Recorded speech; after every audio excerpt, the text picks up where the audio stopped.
नमस्कार साथियों। वर्ग एक चयन और जो पात्रता परीक्षा होने वाली है उसकी जो हमने एमसीक्यू सीरीज स्टार्ट की है उसकी कक्षा में आपका स्वागत है। आज ये हमारी जो एमसीक्यू सीरीज है उसकी एक थर्ड क्लास है। इस नदी की धार में ठंडी हवा आती तो है, नाव जर्जर ही सही लहरों से टकराती तो है, एक चिंगारी कहीं से ढूंढ लाओ मेरे दोस्तों, इस दिए में तेल से भीगी हुई बाती तो है। ये जो उपरोक्त पंक्तियां हैं हिंदी गजल सम्राट दुष्यंत कुमार की साई में धूप जो पुस्तक है वहाँ से ली गई हैं। ये इसके साथ ही जो दुष्यंत कुमार की जो कुछ पंक्तियां हैं साई में धूप पुस्तक की, वो आपके जो वर्ग एक की जो चयन परीक्षा है उसमें भी लगी हुई हैं। तो ये जरूर ही ये मोटिवेशन पंक्तियां हैं जो कि आपको नया आशावाद और जोश से संचारित करने का प्रयास करेंगे। इस नदी की धार में ठंडी हवा आती तो है, नाव जर्जर ही सही लहरों से टकराती तो है, इस दिए में तेल से भीगी हुई बात, ये एक चिंगारी कहीं से ढूंढ लाओ दोस्तों, इस दिए में तेल से भीगी हुई बात ही तो है। हम अपने सेशन की शुरुआत करते हैं। आज का हमारा जो पहला प्रश्न है वो है, निम्नलिखित में से किस शब्द में हलंत होगा? निम्नलिखित में से किस शब्द में हलंत होगा? तो जो हलंत का जो चिन्ह होता है वो इस तरीके से होता है, वो आपको पता ही होगा।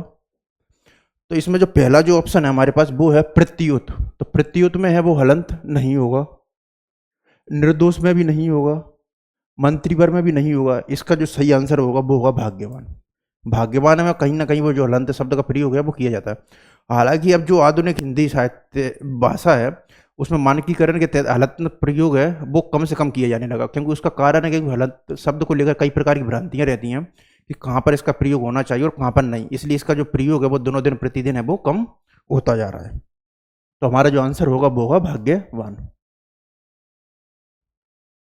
मानक हिंदी शब्दकोश में जो ज्ञा है वो किस वर्ण के अनुसार आता है? मानक हिंदी शब्दकोश में जो ज्ञा है वो किस वर्ण, जो मानक हिंदी शब्दकोश में संयुक्त वर्ण है, संयुक्त वर्ण है वो मानक हिंदी शब्दकोश में उनकी संख्या है 4 संयुक्त वर्ण, जिनको हम बोलते हैं संयुक्त वर्ण। और इनकी जो संख्या है वो है 4। और संयुक्त वर्ण की क्या विशेषताएं ये होती हैं? 2 या 2 से अधिक वर्णों के योग से बनी होती हैं। 2 या 2 से अधिक वर्णों के योग से निर्मित होती हैं। 2 या 2 से अधिक वर्णों के योग से ये निर्मित होती हैं। और ये जो चार जो है वो कौन कौन से हैं? वो हैं छ, त्र, ज्ञा और श्रा। अब सवाल उठता है कि ये 2 या, जैसे मैंने आपको पहले उल्लेख किया है कि जो संयुक्त वर्ण होते हैं वो 2 या 2 से अधिक वर्णों के योग से निर्मित होती हैं। और इनकी जो संख्या टोटल हिंदी साहित्य में वो है 4। और ये है छत्र, ज्ञा और श्रा। अब चूंकि ये 2 या 2 से अधिक वर्णों के योग से मिलकर बनी होती हैं, अब देखते हैं हम कि कौन कौन से वर्णों के योग से निर्मित होते हैं। तो छा है वो बन के निर्मित होता है का प्लस सा। त्रा है वो होता है ता प्लस रा। ज्ञा है वो होता है जा प्लस रा। और जो श्रा है वो होता है सा प्लस रा से मिलकर। इस तरीके से 4 है वो हमारे में संयुक्त वर्ण है छत्र, ज्ञा, श्रा, जो कि 4 या 2 या 2 से अधिक वर्णों के योग से निर्मित होते हैं। अब हमारा प्रश्न है, मानक हिंदी शब्दकोश में जो ज्ञा है वो किस वर्ण के बाद आएगा? तो जाहिर सी बात है जो ज्ञा है वो आएगा जा वर्ण के बाद। आप हमारे जो इसमें है वो देख भी सकते हैं। तो इस तरीके से हमारा जो आंसर बनेगा वो बनेगा इसका जा। अगला प्रश्न है, हिंदी में ओ ध्वनि है तो जो तत्सम ध्वनियां होती हैं वो संस्कृत की ध्वनियां होती हैं और उन्हें है बिना किसी रूपांतरण के या उनको ज्यों का त्यों जो अर्थ है उसी अर्थ में हिंदी में प्रयोग किया जाता है, तो उनको बोलते हैं तत्सम ध्वनियां। तद्भव ध्वनियां वो होती हैं जिन्हें हमने अपने अनुसार परिवर्तित कर दिया या उनका जो अर्थ हो जो रूप है वो परिवर्तित कर लेते हैं। तो ये जो तत्सम ध्वनियां होती हैं वो होती है अपरिवर्तित रूप में, और जो तद्भव जो ध्वनियां होती हैं वो होती हैं परिवर्तित रूप में।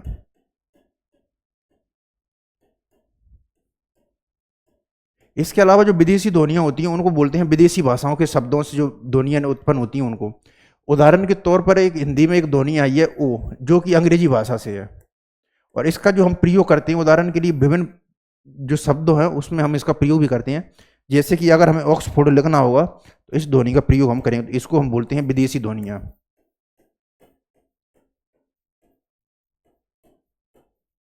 ऑक्सफोर्ड। तो जो विदेशी ध्वनि है वो है हमारी ओ। निम्नलिखित में से शुद्ध वर्तनी है, निम्नलिखित में से शुद्ध वर्तनी है कोमलांगा, कोमलांगनी, कोमलांगिनी और कोमलांगी। तो इसमें जो शुद्ध वर्तनी है कोमलांगा, ये तो नहीं है हमारी वर्तनी। फिर है कोमलांगनी, ये भी नहीं है। कोमलांगिनी, ये भी नहीं है। इसकी जो शुद्ध वर्तनी है वो है कोमलांग। इसका जो अर्थ होता है वो होता है कोमल या जो सुकुमार अंगों से निर्मित या बनने वाली। तो कोमलांगी का जो अर्थ होता है वो होता है कोमल या जो सुकुमार अंगों से निर्मित होती है। चा वर्ग के वर्णों का उच्चारण स्थान है कंठ, औष्ठ्य, मूर्धः और तालु। हमारे प्रकार के जो 5 प्रकार के जो व्यंजन होते हैं, जो 5 जो पंक्तियां पाई जाती हैं, का वर्ण, चा वर्ग, टा वर्ग, ता वर्ग और पा वर्ग। का वर्ण, चा वर्ग, टा वर्ण, ता वर्ण और पा वर्ण। इनकी जो हमारे जो मुख से उच्चारित होने वाली होती हैं, उनके जो ध्वनियों का जो क्रम है या जो उच्चारण स्थान होता है वो अलग अलग होता है। जैसे कि जो कंठ से है वो बोलते हैं हम का वर्ण को, का, खा, गा, इसमें जो सभी आती हैं। इसके अलावा जो चा वर्ग की जो ध्वनियां होती हैं उनको हम बोलते हैं तालु से।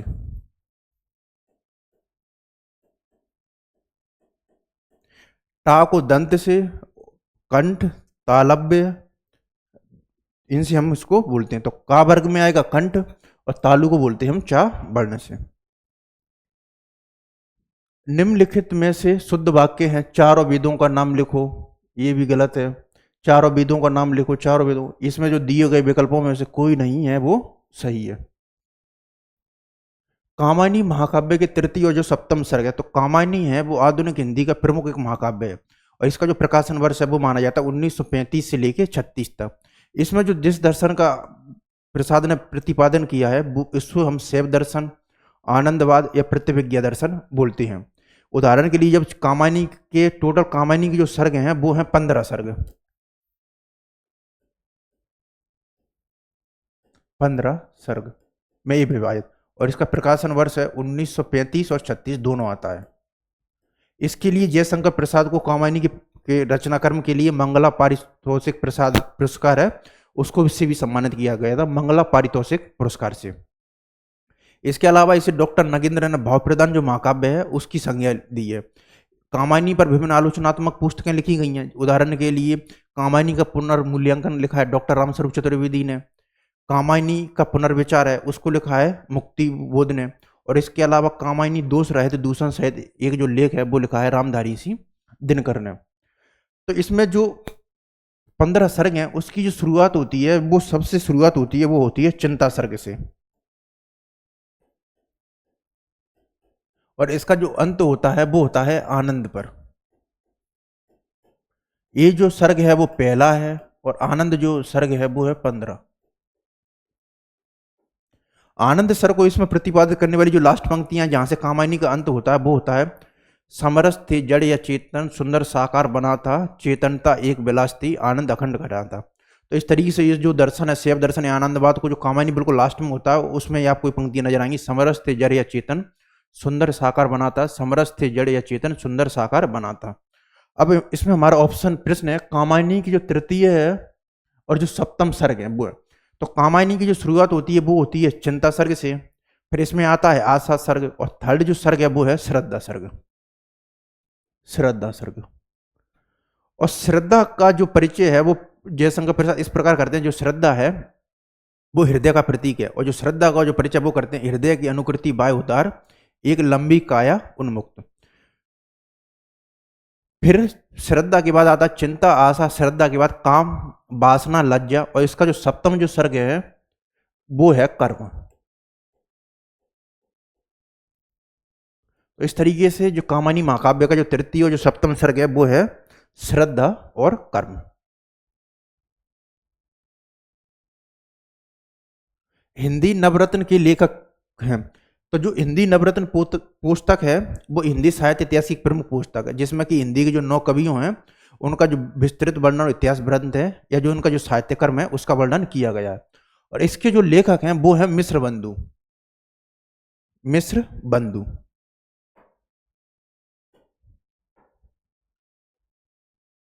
इसके जो लेखक है मिश्र बंधु। मिश्र बंधु एक प्रमुख हिंदी साहित्य इतिहास लेखक रहे हैं।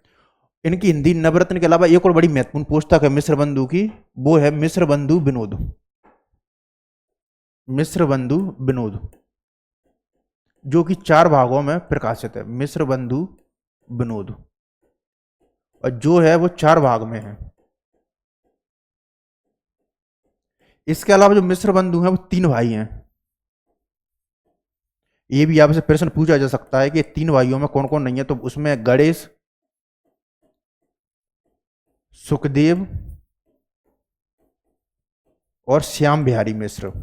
जब भी हमारे पास 3 ऑप्शन होते हैं तो वो प्रश्न बनने के लिए सबसे उर्वर भूमि होती है, गणेश, सुखदेव और श्याम बिहारी। गणेश, सुखदेव और श्याम बिहारी मिश्र। जब भी हमारे पास 3 ऑप्शन होते हैं तो वो प्रश्न बनने के लिए उर्वर भूमि होते हैं। तो वो आपसे चल के पूछा भी जा सकता है कि जो मिश्र बंधुओं में जो 3 भाइयों में कौन सम्मिलित नहीं है, और ये प्रश्न कई बार आ चुका है कि 3 भाइयों में कौन शामिल नहीं है। तो 3 भाई हैं हमारे, गणेश, सुखदेव और श्याम बिहारी मिश्र। इनका एक बड़ा महत्वपूर्ण ग्रंथ भी है हिंदी नवरत्न के अलावा, जिसे हम मिश्र बंधु के नाम से जानते हैं, जो कि 4 भागों में प्रकाशित है। फिर शिव सिंह सेंगर ने भी एक महत्वपूर्ण हिंदी साहित्य इतिहास का ग्रंथ लिखा है, और उसका जो नाम है वो है शिव सिंह सरोज। शिव सिंह सरोज। फिर है जॉर्ज ग्रेसन। इन्होंने भी हिंदी साहित्य इतिहास का एक बड़ा ही महत्वपूर्ण ग्रंथ लिखा है, उसका नाम है the modern vernacular literature of northern Hindustan. George Grayson ने एक बड़ा महत्वपूर्ण ग्रंथ लिखा है, वो है the modern vernacular literature of northern Hindustan. Modern vernacular literature of northern Hindustan, जिसमें जो कवियों का विभाजन है वो किया गया है कालानुक्रम के अनुसार, काल के अनुसार। और इसमें पहली बार जो कवियों का विभाजन है वो पहली बार है वो कालक्रम के अनुसार किया गया है। इसके अलावा डॉक्टर सत्येंद्र हैं, उन्होंने एक हिंदी साहित्य में एक महत्वपूर्ण जो निबंध पुस्तक है उसका जो संपादन का कार्य किया वो है निबंध निलय। तो निबंधों के जो संकलन का कार्य है वो निबंध निलय के नाम से इनकी पुस्तक भी है महत्वपूर्ण, डॉक्टर सत्येंद्र की। तो इस तरीके से जो हिंदी नवरत्न के जो लेखक हैं वो हैं मिश्र बंधु, जिसमें कि जो 9 कवि हैं उनके वो जो साहित्य और वृत्तांत हैं उसके बारे में जानकारी प्राप्त होती है। प्रसाद के ध्रुव स्वामिनी नाटक की कौन सी एक विशेषता नहीं है?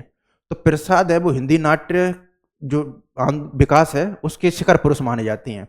और इसके अलावा यही कारण कि जो नाटकों का जो डिवीजन है वो प्रसाद पूर्व, प्रसाद युग और प्रसाद पश्चात युगों के नाम से भी किया जाता है।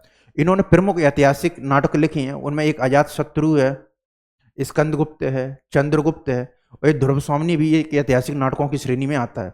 ये जो ध्रुव स्वामिनी नाटक है वो प्रसाद का अंतिम नाटक है, और इनकी नाट्य रचना का शिखर बिंदु भी है। और इसका जो प्रकाशन वर्ष है वो है 1933, और ये इनका अंतिम नाटक है।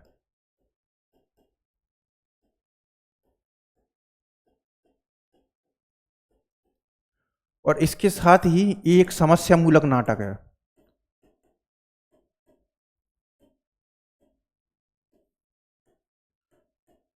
और इसमें कौन कौन सी समस्याओं को उठाया गया है? तो इसमें जो समस्याओं को उठाया गया वो है, एक है स्त्री स्वतंत्रता,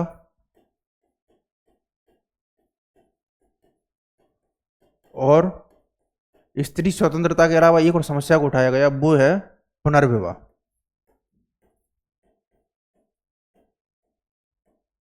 पुनर्विवाह की समस्या को, इन दोनों समस्याओं को उन्होंने उठाया है। इसके जो प्रमुख पात्र हैं, एक है ध्रुव स्वामिनी, फिर अन्य जो पात्र हैं वो है चंद्रगुप्त, और इसमें जो चंद्रगुप्त का जो भाई रहता है वो रहता है रामगुप्त। तो उसमें जो पत्नी जो होती है, तो उसमें जो रामगुप्त है वो एक जो विदेशी शासक होता है खिंगिल, उसके यहाँ पर ध्रुव स्वामिनी को भेज देता है जिससे कि युद्ध वगैरह है वो टल जाए। तो इसी के जो आसपास इस जो नाटक की वो रचना की गई है। तो इसमें जो राष्ट्रीय भावना है वो बिल्कुल नजर आएगी। जयशंकर प्रसाद के जितने भी ऐतिहासिक जो नाटक हुए हैं उनमें आपको राष्ट्रीय भावना का जो प्रेरण है वो आपको नजर आएगा। चाहे वो स्कंदगुप्त हो, चाहे वो चंद्रगुप्त हो, चाहे वो अजातशत्रु हो। इसके अलावा क्योंकि राष्ट्रीय भावना का उत्प्रेरित होने का कारण, एक उसका कारण ये भी है क्योंकि ये जो प्रसाद का जो लेख है ना, वो भारतीय स्वाधीनता आंदोलन के समानांतर चलता है। और कोई भी जो साहित्यिक या कवि हो, कार होता है, वो अपने जो समाज की या देश काल की परिस्थितियों उनसे अभिन्न तो हो ही नहीं सकता है। और इसके अलावा जो प्रसाद के जो नाटकों में जो गीत हैं, वहाँ पर आपको विभिन्न प्रकार के जो देश को जागरण करने वाले या देशभक्तिपूर्ण जो कविता हैं वो आपको देखने को मिलेंगी। जैसे कि हिमांगी उत्तुंग सुरंग पर स्वतंत्रता समझौता स्वतंत्रता पुकारती। इसके अलावा मैंने आपसे चर्चा भी की प्रसाद के जो नाटकों हैं उनमें आपको ऐतिहासिकता भी नजर आएगी, और ध्रुव स्वामिनी में भी ऐतिहासिकता, और इसमें जो ऐतिहासिकता है वो गुप्त काल का वातावरण है वो लिया गया है।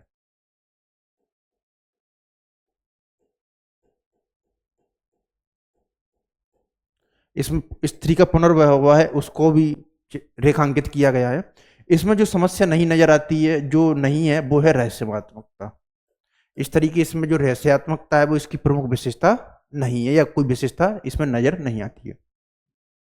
तो इसमें जो ध्रुवस्वामिनी नाटक है, प्रसाद का अंतिम नाटक है, इसका प्रकाशन वर्ष 1933 है, और ये एक समस्या मूलक नाटक जिसमें स्त्री स्वतंत्रता है और इसके साथ ही जो पुनर्विवाह उसकी समस्या को उठाया गया, और इसमें राष्ट्रीय चेतना भी आपको नजर आएगी। और इसमें जो वातावरण जो लिया गया वो लिया गया ऐतिहासिक वातावरण को, और इसमें रहस्यात्मकता का कोई भी संकेत नहीं है। अगला प्रश्न है, मेरी असफलताएं हैं वो किसकी आत्मकथा है?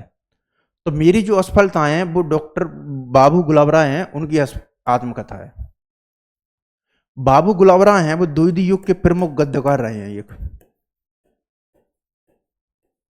द्वितीय युग के गद्यकार। इसके अलावा एक इन्होंने बड़ी महत्वपूर्ण पुस्तक भी लिखी है हिंदी साहित्य इतिहास की, वो है हिंदी साहित्य का सुबोध इतिहास। हिंदी साहित्य का सुबोध इतिहास।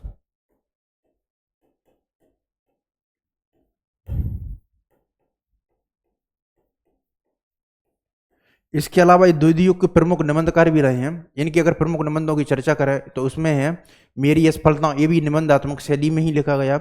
इसके अलावा है फिर निराश क्यों और ठलुआ क्लब, इनके प्रमुख निबंध है। और इन्होंने एक बड़ी महत्वपूर्ण हिंदी साहित्य इतिहास की पुस्तक भी लिखी है, वो हिंदी साहित्य का सुबोध इतिहास। और ये द्वितीय युग के प्रमुख गद्य लेखक या निबंधकार हैं। इनके प्रमुख निबंध हैं, उसमें है फिर निराश क्यों और ठलुआ क्लब। डॉक्टर नगेंद्र हैं वो एक प्रमुख रसवादी आलोचक है, हिंदी साहित्य के रसवादी आलोचक। इन्होंने कामायनी को भाव प्रधान महाकाव्य की संज्ञा दी है। और इनकी अगर प्रमुख महत्वपूर्ण पुस्तकों की चर्चा करें तो उसमें एक है रस सिद्धांत, एक है साकेत का अध्ययन।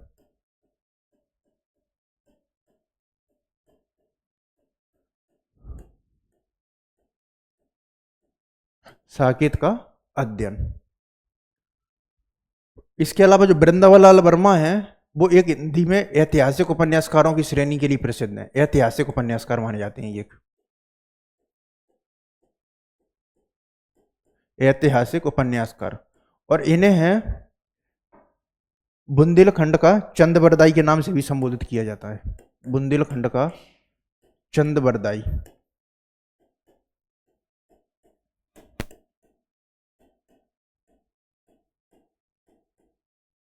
बुंदेलखंड का चंद्रवरदाई। इनकी अगर प्रमुख ऐतिहासिक उपन्यासों की चर्चा करें तो उसमें बड़ा महत्वपूर्ण है, एक है रानी लक्ष्मीबाई, अहिल्याबाई और मृग नयनी।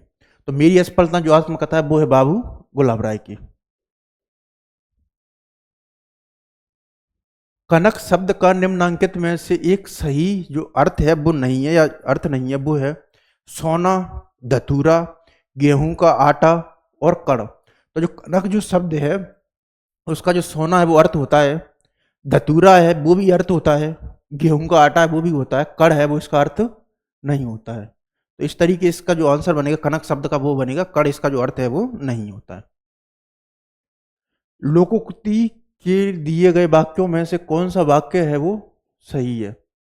लोकोक्तियां हैं वो लोक जीवन में प्रचलित शब्द होते हैं जिनमें कि हमारे जो पूर्वज है या जो हमारे जो जो पूर्वज है उन्होंने विभिन्न प्रकार की जो नैतिक और जो सदाचार से युक्त बातें कही गई हैं उनका पुट होता है, और साथ ही इनका जो प्रयोग किया जाता है वो अपरिवर्तित रूप में किया जाता है। इस रूप में ये जो मुहावरों से भिन्न हो जाती हैं।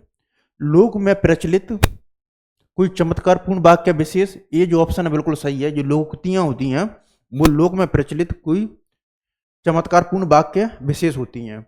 एक अलंकार जिसमें लोकोक्ति का प्रयोग किया जाता है, ये भी ऑप्शन है वो बिल्कुल सही है। तो इस तरीके से हमारा इसका जो आंसर बनेगा वो ए और बी दोनों सही है। वाक्य के संबंध में जो सही कथन है वो क्या है? तो वाक्य के संबंध में सही कथन है वो वाक्य की रचना है वो पदबंधों, वाक्य की रचना पदबंधों के योग से होती है। वाक्य की रचना पदबंधों के योग से होती है। ये ऑप्शन है बिल्कुल सही है, क्योंकि जो वाक्य की जो रचना है वो पदबंधों के योग से ही होती है।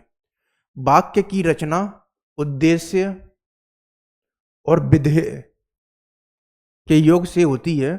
वाक्य की रचना उद्देश्य और विधेय के योग से होती है।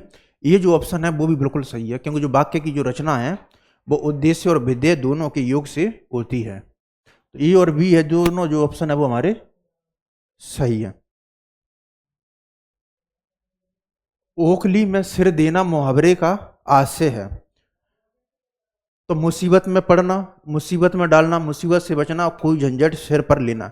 तो जो ओखली में जो सिर देना है, जो हम कई लोग बातचीत में करते भी हैं और सामान्य जीवन में इसका बड़ा उपयोग करते हैं कि ओखली में सिर देना मुहावरे का जो आशय है, मुसीबत में पड़ना नहीं है, मुसीबत में डालना नहीं है, मुसीबत से बचना नहीं है, कोई झंझट है वो सिर पर लेना है, वो बिल्कुल सही है, डी। रचना काल की दृष्टि से निम्नलिखित कविताओं का जो सही अनुक्रम है वो क्या है? इसमें जो प्रमुख रचनाकार हैं और उनकी जो रचना कृतियां हैं उनका जो अनुक्रम है वो सही, उसको देखना है। अंधेरे में, असाध्य वीणा, सरोज स्मृति और पटकथा। तो ये जो सरोज स्मृति है वो पहले आएगी और अंधेरे में है वो बाद में। तो ये जो ऑप्शन है वो बिल्कुल गलत है। फिर इसके पश्चात है असाध्य वीणा, सरोज स्मृति, पटकथा और अंधेरे में। तो सरोज स्मृति है वो असाध्य वीणा से पहले आएगी, तो ये जो ऑप्शन है वो भी बिल्कुल गलत है। पटकथा, सरोज स्मृति है पहले आएगी, ये जो ऑप्शन है वो भी बिल्कुल गलत है। अब हमारे जो ऑप्शन है वो है सरोज स्मृति, असाध्य वीणा, अंधेरे में और पटकथा। तो इसमें जो सबसे पहले जो रचना हुई है वो है सरोज स्मृति की। इसका जो प्रकाशन वर्ष है वो सामान्यतः माना जाता है 1933। ये जो सरोज स्मृति है वो महाप्राण निराला द्वारा रचित प्रमुख रचना है और इसे हिंदी का पहला शोक गीत भी बोला जाता है। हिंदी का पहला शोक गीत, ये बड़ा ही महत्वपूर्ण फैक्ट है कि हिंदी का जो पहला जो शोक गीत है वो कौन है? तो वो है महाप्राण निराला द्वारा रचित सरोज स्मृति। जब निराला की पुत्री जब सरोज की मृत्यु हो जाती है तब वो उनकी स्मृति या उनकी याद में है वो सरोज स्मृति की रचना करती हैं और इस हिंदी का पहला जो शोक गीत है उसकी संज्ञा दी जाती है। इसके अलावा जो सूर्यकांत त्रिपाठी निराला हैं वो हिंदी में जो मुक्त छंद हैं उसके प्रणेता हैं। वो उनकी जो रचना है तो उसमें वो बोलते हैं कि जिस जिस प्रकार मनुष्यों की मुक्ति होती है, मनुष्यों की मुक्ति का अर्थ है विभिन्न प्रकार के बंधनों से मुक्त हो जाना, उसी प्रकार कविता की मुक्ति भी होती है और कविता की मुक्ति का अर्थ है छंदों से मुक्त हो जाना। इनकी जो प्रमुख अगर काव्य संग्रह की बात करें तो उसमें परिमल, गीतका, अनामिका, तुलसीदास और कुकुरमुत्ता इत्यादि महत्वपूर्ण है। फिर है असाध्य वीणा। ये असाध्य वीणा है, ये अज्ञे की कविता है और इसका जो काव्य संग्रह है वो है आंगन के पार द्वार।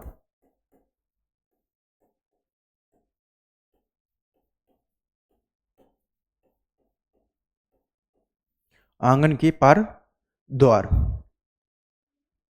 आगे के प्रमुख अगर काव्य संग्रह की बात करें तो उसमें एक है भग्नदूत, चिंता, इतियलम, हरी घास पर क्षण भर, कितनी नाव में कितनी बार, आंगन के पार द्वार इत्यादि इनके महत्वपूर्ण काव्य। ये जो असाध्य वीणा जो कविता है वो जो सृजनात्मकता है और जो सृजनात्मकता की जो हैरता होती है उसको जो है प्रतिपादित करती है प्रियबंध के माध्यम से। इसमें एक प्रमुख पात्र है वो है प्रियबंध।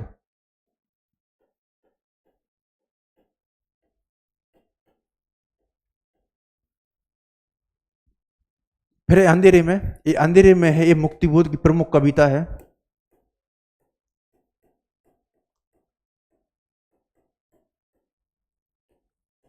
और इसका जो काव्य संग्रह है वो है चांद का मुंह टेढ़ा है। इसका जो काव्य संग्रह है वो है चांद का मुंह टेढ़ा है। मुक्तिबोध के दो ही काव्य संग्रह प्रकाशित हुए थे, एक है चांद का मुंह टेढ़ा है और एक है भूरी भूरी खाक दूल। तो चांद का मुंह टेढ़ा में उनकी बड़ी महत्वपूर्ण रचना है वो संकलित हैं। एक तो है ब्रह्मराक्षस, फिर है भूल गलती और ये है अंधेरे में। अंधेरे में इनकी बड़ी महत्वपूर्ण रचना है। फिर है पटकथा। पटकथा के जो लेख रचनाकार हैं वो हैं धूमिल और इनका जो पूरा नाम है वो है सुदामा पांडे धूमिल। ये भी आपसे पूछा जा सकता है कि धूमिल का जो पूरा नाम है वो क्या है, तो सुदामा पांडे धूमिल। इनके दो काव्य संग्रह हैं वो बड़े महत्वपूर्ण हैं, वो हैं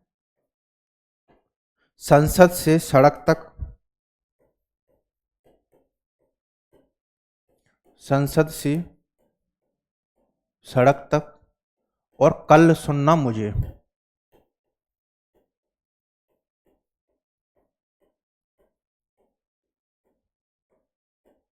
कल सुनना मुझे। तो पांडे का जो पूरा नाम है वो है सुदामा पांडे धूमिल और इनकी रचना है पटकथा और इनके दो काव्य संग्रह बड़े महत्वपूर्ण है, वो है संसद से सड़क तक और कल सुनना मुझे। रेशमी टाई एकांकी संग्रह है। तो जो भगवती चरण वर्मा है, तो जो उत्तर छायावाद युग है, उत्तर छायावाद युग में दो धाराएं नजर आती हैं। एक है राष्ट्रीय सांस्कृतिक काव्य धारा जिसमें कि राष्ट्रीय भक्ति देशभक्तिपूर्ण जो काव्य है उस लिखा गया है। उसमें माखनलाल चतुर्वेदी, सुभद्रा कुमारी चौहान, सियाराम शरण गुप्त, बालकृष्ण शर्मा नवीन इत्यादि जो कवि हैं वो सम्मिलित हैं। दूसरी तरफ है प्रेम या मस्ती का काव्य जिसमें भगवती चरण वर्मा, रामेश्वर शुक्ल अंचल इत्यादि कवि सम्मिलित हैं। तो जो भगवती चरण वर्मा जो उत्तर छायावाद वाली जो प्रेम और मस्ती वाला जो काव्य है उसमें शामिल है और इन्होंने जो गद्य और काव्य दोनों में अपना लेखन कार्य किया है। इनके दो उपन्यास ही बड़े महत्वपूर्ण है, वो एक है भूले बिसरे चित्र और एक है चित्रलेखा। चित्रलेखा है वो पाप पुण्य की जो अवधारणा है उस पर आधारित है। इसके अलावा इनके जो काव्य संग्रह वो है प्रेमकड़ और मधु संगीत। फिर उपेंद्रनाथ अस्क। उपेंद्रनाथ अस्क का एक बड़ा ही महत्वपूर्ण नाटक है वो है अंजू दीदी। अंजू दीदी नाटक। जगदीश चंद्र माथुर है वो प्रमुख नाटककार और एकांकीकार रहे हैं और इनके प्रमुख जो नाटकों की अगर चर्चा करें तो उसमें है पहला राजा, शारदिया और बड़ा ही एक और इनका महत्वपूर्ण नाटक है वो है कोणार्क। कोणार्क। तो रेशमी टाई जो एकांकी जो संग्रह है उसके जो लेखक हैं वो हैं राम कुमार वर्मा। राम कुमार वर्मा हिंदी में प्रमुख एक जो एकांकीकार हैं उसका दर्जा इनको प्राप्त है। इसके अलावा इन्होंने एक हिंदी साहित्य इतिहास की बड़ी ही एक महत्वपूर्ण पुस्तक लिखी है, उसका नाम है हिंदी साहित्य का आलोचनात्मक इतिहास। हिंदी साहित्य का आलोचनात्मक इतिहास। ये हिंदी साहित्य इतिहास की इनकी बड़ी ही महत्वपूर्ण पुस्तक है, हिंदी साहित्य का आलोचनात्मक इतिहास। तो इस तरीके से जो रेशमी टाई की एकांकी संग्रह है वो है राम कुमार वर्मा का। निम्नलिखित में से ये लेखक हैं और उनकी जो यात्रा वृत्तांत हैं उनके बारे में चर्चा की गई है। तो जो राहुल सांकृत्यायन है वो बिल्कुल वीर तिब्बत यात्रा है, इनकी रचना है। राहुल सांकृत्यायन है वो हिंदी में प्रमुख आयावर है जो घुमक्कड़ प्रवृत्ति के जो व्यक्ति हैं वो रहे हैं। इनकी मीरी तिब्बत यात्रा है वो 4 भागों में है वो विभाजित है और इसका जो प्रकाशन वर्ष है 1937 है। मीरी तिब्बत यात्रा का 1937 और इसके जो खंड है वो है 4 खंड। इसके अलावा एक इनकी बड़ी ही महत्वपूर्ण पुस्तक है वो है घुमक्कड़ शास्त्र और इसके अलावा एक और है बोलगा टू गंगा। घुमक्कड़ शास्त्र है वो इनकी बड़ी ही महत्वपूर्ण पुस्तक है और इसके अलावा है बोलगा टू गंगा।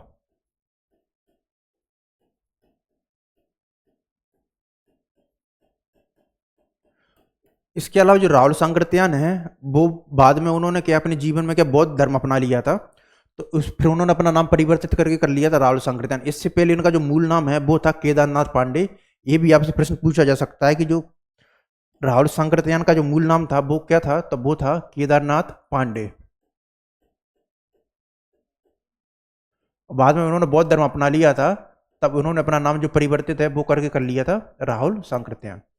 राम वृक्ष बेनीपुरी, इनका जो यात्रा वृत्तांत है वो है पैरों में पंख बांधकर, बिल्कुल सही है। इसके अलावा जो राम वृक्ष बेनीपुरी है वो हिंदी में एक प्रमुख जो रेखा चित्रकार है उसके रूप में प्रसिद्ध है।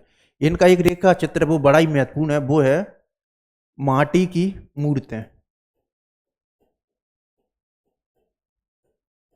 और इसके अलावा गेहूं और गुलाब जो रेखा चित्र वो भी इनका बड़ा महत्वपूर्ण है। रामवृक्ष बेनीपुरी का ये हिंदी के प्रमुख एक जो रेखा चित्रकार है उसके रूप में ख्याति प्राप्त है। माटी की मूर्तें और गेहूं और गुलाब और पैरों में पंख बांधकर इनका यात्रा वृत्तांत है।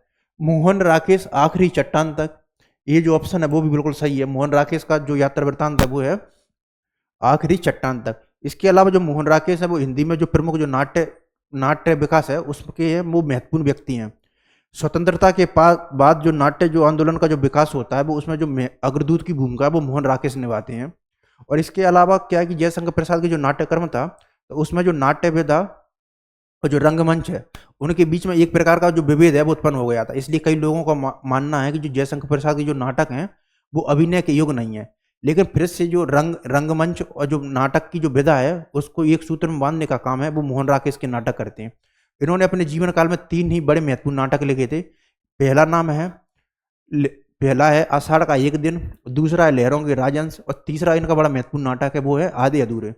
इसके अलावा इन्होंने चौथा नाटक भी लिखा था पैरों तले जमीन, जो कि बाद में अधूरा ही रह गया था क्योंकि इनकी मृत्यु हो गई थी, जिससे कि बाद में इनके जो मित्र हैं कमलेश्वर हैं उनके द्वारा पूर्ण किया गया था। फिर है निर्मल वर्मा।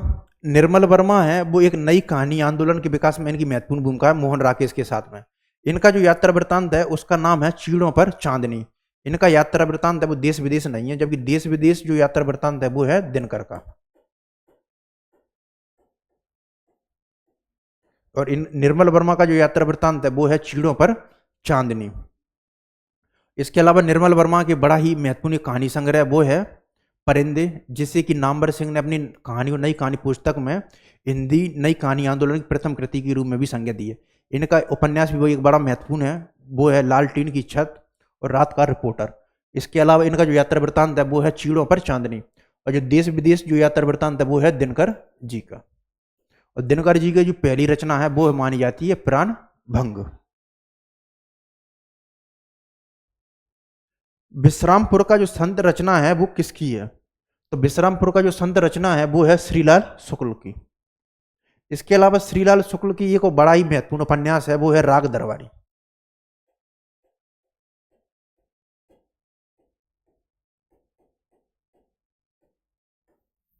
इसमें आजादी के बाद जो भारत की जो ग्रामीण जीवन है उसकी दुर्दशा और जो शिक्षा व्यवस्था है उस पर जो राजनीतिक व्यवस्था है उसका बड़ा ही हास्य व्यंग रूप में मार्मिक चित्रण किया गया है कि आज़ादी के बाद जो हमारी जो देश की दुर्दशा है वो किस प्रकार हो गई और जो व्यवस्था है वो किस प्रकार की जो लाचार है सी है वो नजर आती है। तो श्रीलाल शुक्ल का एक बड़ा ही महत्वपूर्ण उपन्यास है वो है राग दरबारी। श्रीधर पाठक है वो द्वितीय युग के हैं, वो प्रमुख महत्वपूर्ण कवि हैं। श्रीधर पाठक इसलिए भी महत्वपूर्ण होते हैं क्योंकि द्वितीय युग में एक काव्य धारा चलती है जिसको बोलते हैं स्वच्छंदतावाद, और उसके जो प्रवर्तक हैं शुक्ल जी उनको मानते हैं श्रीधर पाठक। तो इस तरीके से सच्चे स्वच्छंदतावाद के प्रवर्तक हैं शुक्ल जी के अनुसार। सच्चे स्वच्छंदतावाद के जनक या इसी को बोला जाता है कि प्रवर्तक हैं शुक्ल जी के अनुसार, इसी को बोलते हैं वो ट्रू रोमांटिसिज्म। ट्रू रोमांटिसिज्म के जो प्रवर्तक हैं वो श्रीधर पाठक। इनके अलावा इनकी एक बड़ी महत्वपूर्ण पुस्तक है वो है एकांतवास योगी। एकांतवास योगी वो खड़ी बोली की शुरुआत में बड़ी ही महत्वपूर्ण पुस्तक मानी जाती है। एकांतवास योगी, एकांतवास योगी।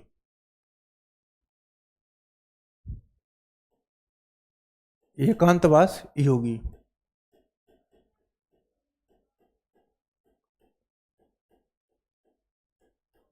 फिर अध्यापक पूर्ण सिंह। अध्यापक पूर्ण सिंह है वो द्वितीय युग के प्रमुख निबंधकार और गद्यकार रहे हैं, और इनकी जो निबंधों की संख्या है वो शुक्ल जी ने मानी है 6। तो भाई डॉक्टर बच्चन सिंह हिंदी साहित्य का दूसरा इतिहास पुस्तक लिखते हैं साहित्य इतिहास की, उसमें वो उनके जो निबंधों की संख्या है वो 8 मानते हैं। तो 6 और 8 हैं वो इनके निबंधों की संख्या मानी जाती है। 6 मानते हैं शुक्ल जी और 8 मानते हैं बच्चन सिंह। और ये द्वितीय युग के प्रमुख महत्वपूर्ण निबंधकार और गद्यकार थे, और इनके जो निबंध हैं वो सभी के सभी ये वो सरस्वती पत्रिका में प्रकाशित हुए थे। इनके अगर प्रमुख निबंधों की चर्चा करें, उसमें बड़ा एक महत्वपूर्ण निबंध है जो मजदूरी और प्रेम, जो कि जो 8 भाग है उसमें विभाजित हैं।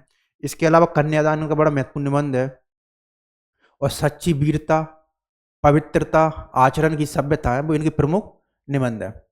यशपाल है वो प्रेमचंदोत्तर जो कथा साहित्य है उसमें बड़ा ही महत्वपूर्ण योगदान रखते हैं प्रेमचंद। और इसके अलावा ये जो प्रगतिवादी जो कथा साहित्य आंदोलन है उससे जुड़े हुए यशपाल। इनका एक कहानी संग्रह बड़ा ही महत्वपूर्ण है, वो है फूलों का कुर्ता। इसके अलावा इनकी अगर उपन्यासों की चर्चा करें, उसमें एक है दादा कॉमरेड, पार्टी कॉमरेड, दिव्या इनका बड़ा ही महत्वपूर्ण उपन्यास है। और इसके अलावा है झूठा संच, जो कि आज़ादी के बाद सांप्रदायिकता की जो देश विभाजन की समस्या है उस पर आधारित है। और झूठा सच है वो 2 भागों में विभाजित है, पार्ट 1 और पार्ट 2, जो कि इसके भाग हैं देश का भविष्य और स्वप्न और देश। तो यशपाल हैं वो प्रगतिवादी जो कथा आंदोलन है उससे जुड़े हुए प्रमुख कथाकार हैं। और ये प्रेमचंद जो कथा साहित्य है उसमें बड़ा ही महत्वपूर्ण योगदान रखते हैं। इनके बड़े महत्वपूर्ण उपन्यास हैं, वो है दादा कॉमरेड, पार्टी कॉमरेड, दिव्या और झूठा सच, जो कि 2 भागों में विभाजित है। जागो फिर एक बार जो कविता है वो किसकी है? तो जयशंकर प्रसाद हैं वो छायावादी जो काव्य आंदोलन है उसके प्रमुख स्तंभकार रहे हैं। इनकी अगर प्रमुख काव्य संग्रहों की बात करें तो वो हैं आंसू, लहर, झरना और कामायनी है, वो इनके प्रमुख काव्य संग्रह हैं, आंसू, लहर, झरना और कामायनी। सुमित्रानंदन पंत हैं, ये भी छायावादी जो काव्य आंदोलन है उससे जुड़े हुए हैं। इनके अगर प्रमुख काव्य संग्रहों की बात करें तो एक है लोकायतन, युगांत, युगवाणी, ग्राम्य, इनकी जो प्रमुख हैं वो काव्य संग्रह युगांत, युगवाणी और पल्लव, लोकायतन, ग्राम्य इत्यादि। इसके अलावा जो जागो फिर एक बार जो कविता है वो है सूर्यकांत त्रिपाठी निराला की। जागो फिर एक बार जो कविता है वो एक उद्बोधन परक कविता है, उद्बोधन, जिसके माध्यम से जो कवि है वो देश में नवीन आशा और संचार का प्रसार करना चाहता है, जिससे कि जो देश है वो स्वतंत्रता के लिए लालायित हो सके और देश को जो स्वतंत्र है वो ब्रिटिश जो ताकतें हैं उनसे स्वतंत्र कराने का प्रयास करते हैं। इसलिए वो बोलते हैं जागो फिर एक बार। ये जो कविता है वो राष्ट्रीय स्वाधीनता आंदोलन के विकास में बड़ा ही महत्वपूर्ण योगदान रखती है। जागो फिर एक बार जो उद्बोधन परक कविता है जिसमें कि ब्रिटिश शासन से जो मुक्ति है उसकी ओर कवि है वो लालायित करने का प्रयास करता है। तो जागो फिर एक बार जो कविता है वो है सूर्यकांत त्रिपाठी निराला की।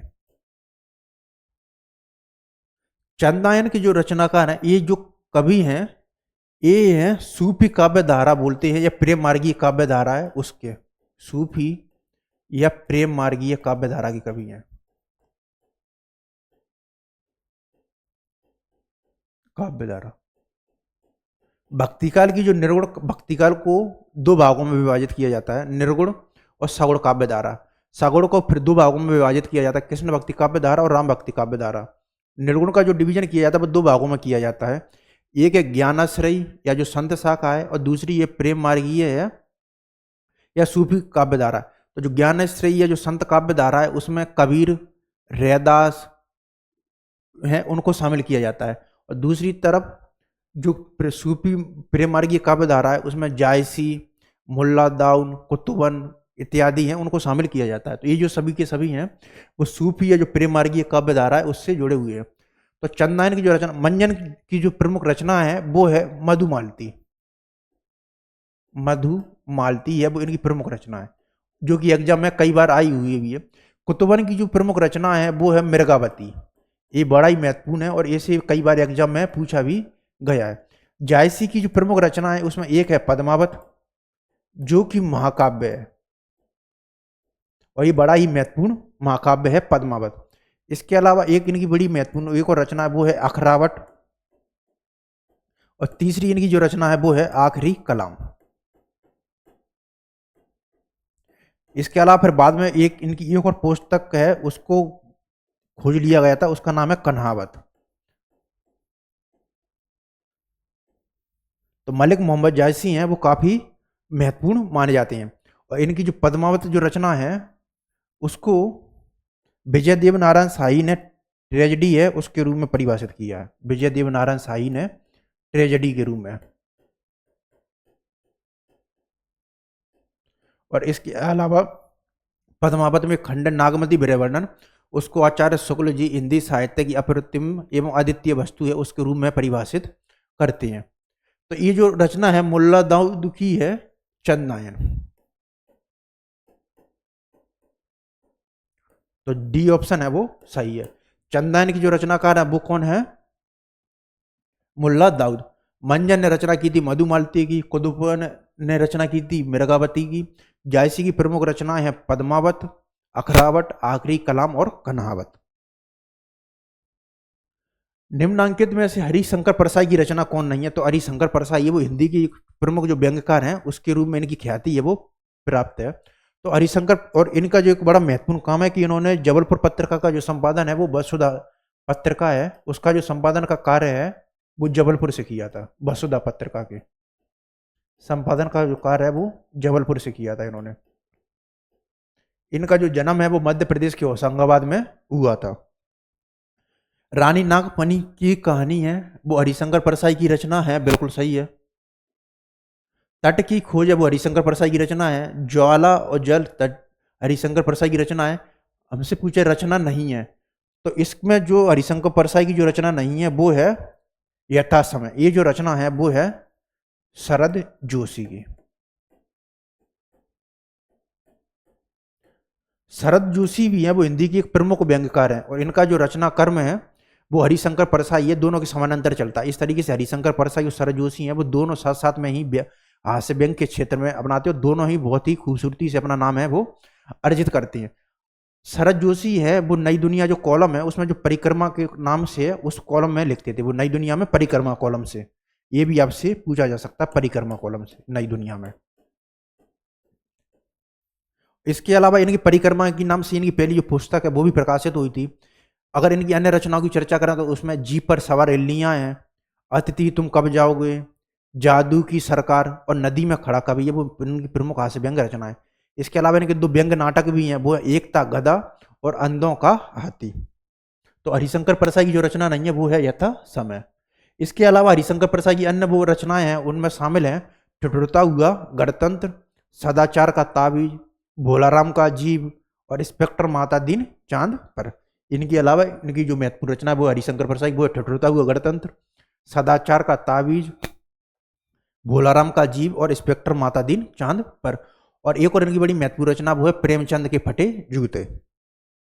अगला प्रश्न है हिम तरंगनी के लिए साहित्य अकादमी पुरस्कार से सम्मानित कवि है वो है माखनलाल चतुर्वेदी। माखनलाल चतुर्वेदी हैं वो हिम तरंगनी के लिए उनको साहित्य अकादमी का पुरस्कार मिला था। और जो उत्तर छायावाद युग है उसको दो भागों में डिवीजन किया जाता है, राष्ट्रीय सांस्कृतिक काव्य धारा प्रेम और उपमस्तिका काव्य। तो ये जो माखनलाल चतुर्वेदी है वो राष्ट्रीय सांस्कृतिक काव्य धारा से जुड़े हुए थे।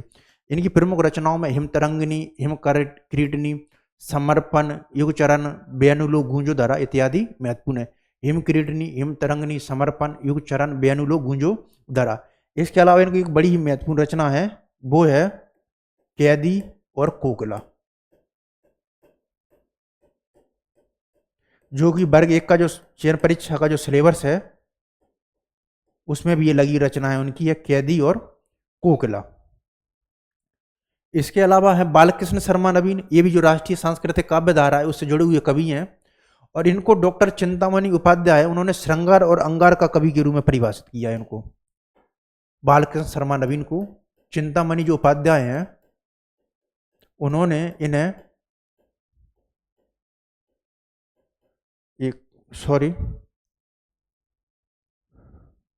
तो जो बालकृष्ण शर्मा जो नवीन है वो राष्ट्रीय सांस्कृतिक काव्य धारा है उससे जुड़े हुए कवि है और राष्ट्रीय भावनाओं को ओजस्वी करने में इनका महत्वपूर्ण योगदान है। जो बालकृष्ण शर्मा नवीन है इन्होंने एक तो गणेश शंकर विद्यार्थी जी की मार्गदर्शन में प्रताप पत्रिका उसका संपादन का कार्य किया था। इसके अलावा इन्होंने प्रवाह और जो प्रताप पत्रिका है उसके संपादन का कार्य भी किया था। तो इन्होंने प्रवाह और प्रताप पत्रिका है उनके संपादन का कार्य किया। प्रताप जो पत्रिका है उसके संपादन का कार्य है वो इन्होंने किया है। इसके अलावा इनके प्रमुख अगर काव्य संग्रहों की बात करें तो उसमें एक क्वासी है, कुमकुम, आपलक, रश्मि रेखा और उर्मिला है। इनका एक बड़ा ही महत्वपूर्ण है वो रचना है। तो इनके जो प्रमुख काव्य संग्रह है वो है कुमकुम, क्वासी, आपलक, रश्मि रेखा और उर्मिला।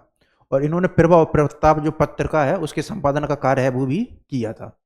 बाल कवि जो बैरागी हैं, इनका जो मूल नाम था वो था नंदराम दास। ये प्रश्न भी पूछा गया है कि नंदराम दास है वो किसका मूल नाम था, तब वो था बाल कवि बैरागी का। इनकी प्रमुख रचना है वो है भावी रक्षक देश के और मैं अपनी गंध नहीं बेचूंगा। इनकी दो बड़ी महत्वपूर्ण रचना है, भावी रक्षक देश के और मैं अपनी गंध नहीं बेचूंगा। और बाल कवि बैरागी का जो मूल नाम था वो था नंदराम दास। इसके अलावा डॉक्टर चिंतामणि उपाध्याय एक प्रमुख आलोचक हुए हैं, उन्होंने इनको श्रृंगार और अंगार का बेजोर कवि बोला है, चिंतामणि उपाध्याय ने बाल कवि बैरागी को। तो चिंतामणि जो उपाध्याय हैं उन्होंने बाल कवि बैरागी को श्रृंगार और अंगार का बेजोर कवि बोला है, श्रृंगार और अंगार का बेजोर कवि। तो बालकृष्ण बैरागी ने, तो चिंतामणि उपाध्याय ने इनको श्रृंगार और अंगार का जो बेजोर कवि है उसके रूप में अभी ये इनको संबोधित किया है। ये महत्वपूर्ण बात है और याद रखना है कि बाल कवि बैरागी का जो मूल नाम था वो था नंदराम दास। इनकी प्रमुख रचनाएं हैं भावी रक्षक देश के और मैं अपनी गंध नहीं बेचूंगा। और चिंतामणि उपाध्याय ने इनको श्रृंगार और अंगार का बेजोर कवि है उसके रूप में किया है। इसके अलावा जो रामेश्वर शुक्ल जो अंचल हैं वो हिंदी में मार्शलवाद के प्रवर्तक माने जाते हैं। रामेश्वर शुक्ल अंचल हिंदी में जो मार्शलवाद हैं उसके प्रवर्तक है, ये मार्शलवाद के ये प्रवर्तक है। तो एम क्रीटनी के लिए जो साहित्य अकादमी जो पुरस्कार से सम्मानित कवि हैं वो है माखनलाल चतुर्वेदी। मेरी राम का मुकुट भीग रहा है वो कि उसके जो लेखक हैं वो कौन है? मेरे राम का जो मुकुट भीग रहा है ये एक प्रमुख ललित निबंध है। इसका जो प्रकाशन वर्ष है वो 1974 और इसका जो निबंध संग्रह वो भी है मेरे राम का मुकुट भीग रहा है। ये एक लोकगीत है, मेरे राम को भीजे मुकुटवा, मेरे लक्ष्मण को भीजे पटकवा, मेरी सीता को भीजे सनरवा, ताराम घर लौट आइए। एक जो लोकगीत की पंक्तियां उस पर इसका जो शीर्षक है वो लिया गया है। ये जो निबंध है वो है विद्यानिवास मिश्र का। ये हिंदी में एक प्रमुख जो ललित निबंधकार है उसके रूप में ख्याति है वो इनको प्राप्त है। इसके अलावा रामस्वरूप चतुर्वेदी ने इनके निबंधों के बारे में विशेषता करते हुए लिखा है कि भारतीय संस्कृति और हिंदू आस्था के प्रति जो संतुलन और जो समन्वय जो दृष्टिकोण है वो विद्यानिवास मिश्र है उनके निबंधों में मिलता है। नंद दुलारे वाजपेयी हैं वो हिंदी के वो प्रमुख सौष्ठववादी आलोचक माने जाते हैं, ये नंद दुलारे वाजपेयी। और इन्होंने हिंदी जो छायावाद की जो वृत्ति रही है, प्रसाद, पंत और निराला, उन तीनों के ऊपर जो आलोचनात्मक पुस्तक हैं उनकी रचना की है। महाकवि निराला, प्रसाद और सुमित्रानंदन पंत इनकी पुस्तकों के नाम है। और ये हिंदी में प्रमुख जो सौष्ठववादी आलोचक हैं उसकी ख्याति के रूप में प्रसिद्ध है। हजारी प्रसाद द्विवेदी जी हैं वो हिंदी साहित्य के एक प्रमुख आलोचक होने के साथ ही एक ललित निबंधकार के रूप में ख्याति प्राप्त है। और हिंदी साहित्य में जो ललित निबंधों की जो शुरुआत है वो आचार्य हजारी प्रसाद द्विवेदी जी से ही मानी जाती है। और आचार्य हजारी प्रसाद द्विवेदी जी की जो प्रमुख जो साहित्य इतिहास की पुस्तक है उसमें एक है आदिकाल, हिंदी साहित्य का उद्भव और विकास है वो महत्वपूर्ण है। इसके अलावा इनके जो प्रमुख ललित निबंध है वो है शीरीष का फूल, अशोक के फूल, कोटज, नाखून क्यों बढ़ते हैं इत्यादि महत्वपूर्ण हैं। और विद्यानिवास मिश्र है वो उनके जो निबंध है वो है मेरे राम का मुकुट भीग रहा है, मेरे राम को भीजे मुकुटवा, मेरी लक्ष्मण को पटकवा। कलम का जो सिपाही है उसके जो लेखक है वो कौन है? तो जो कलम का जो सिपाही है वो एक प्रमुख जीवनी है जो कि प्रेमचंद पर लिखी गई है और इसके जो लेखक हैं वो हैं अमृत राय। तो कलम का जो सिपाही के जो लेखक हैं वो है अमृत राय और ये प्रेमचंद की जीवनी है, प्रेमचंद की जीवनी है कलम का सिपाही जो कि अमृत राय द्वारा लिखी गई है। इसके अलावा जो धनपत राय जो पहला जो ऑप्शन है वो प्रेमचंद का जो शुरुआत का जो नाम था वो था।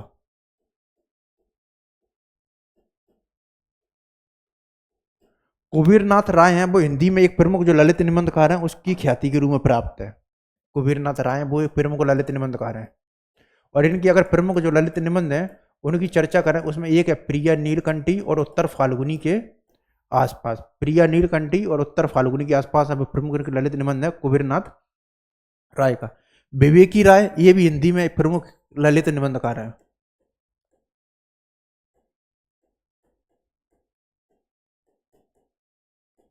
और इनका जो गवई गंध है उपनाम से भी संबोधित किया जाता है विवेकी राय को, क्योंकि इनकी जो निबंध है उनमें जो गांव की सौंधी खुशबू के साथ ही ग्रामीण जीवन का जो चित्रण है, बड़ा ही मार्मिक जो विवरण है वो नजर आता है, इसलिए विवेकी राय को गवई गंध है उस नाम से भी संबोधित किया जाता है।